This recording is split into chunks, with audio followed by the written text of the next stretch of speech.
Good morning, day 16 of the Wildlife Lockdown Diaries. Today I want to talk to you about a creature that is furry. It has red and brown fur, it has a pointy nose, pointy ears, it has a bushy tail with a white tip, and the tail is often referred to as a brush. They tend to come out at dusk and at night time. They're excellent nighttime scavengers. I'm talking about foxes. And right now I am outside a fox's den, also known as a lair. They're very often dug underground and referred to as an earth, and you know if it's in use or not because the soil would have been moved.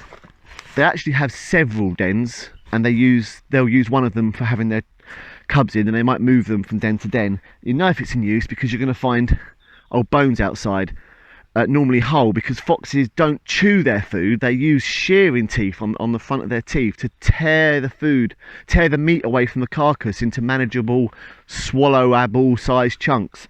And you can smell fox wee very often as well, and you'll see fox poo, quite small and sometimes a bit runny, and very, very smelly of fox.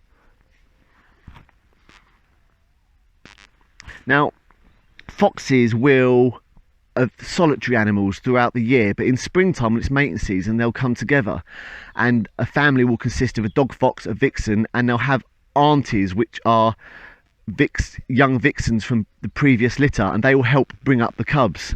It's a vital experience for them. It's a great way for them to learn how to bring up a family as well. That's how their family unit works. Fascinating, really. They're very brave little creatures. The vixen is very brave. Here she is barking at me one night back in February.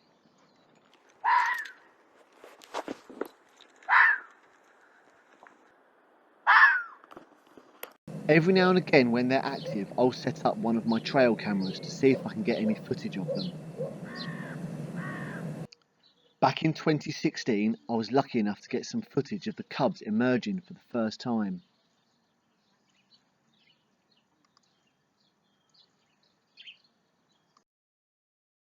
Fox gestation period is around 52 days. Births are usually in March or April, and the typical litter size is 4 or 5 cubs. The cubs will venture outside for the first time at an age of approximately 4 weeks. They will stay very close to the den. Prior to leaving the den, they would have been relying upon the milk from their mother. Now they've left, they will be starting to take solid foods. Young foxes are very playful. When they get a bit older and venture out, they will often steal dog toys from people's gardens. They've been found playing with shoes, golf balls, gloves, and even puppets. It's a real treat to see fox cubs out playing in the sunshine. Many more cubs are born than survive. Most cubs never reach their breeding age, dying before they are 10 months old.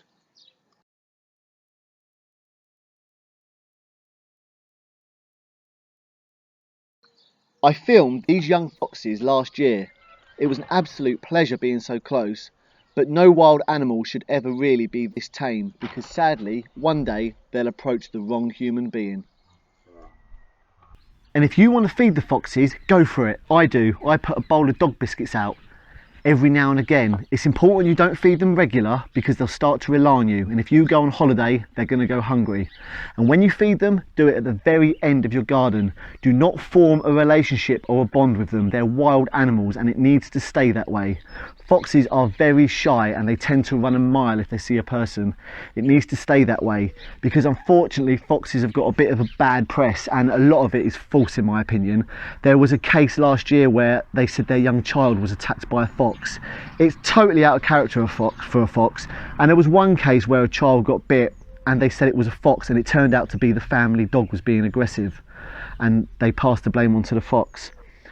So feed your foxes, go for it, keep them away from your house. Please don't form a bond with them. And what's also important when you're feeding wildlife is put out a bowl of water. Thank you.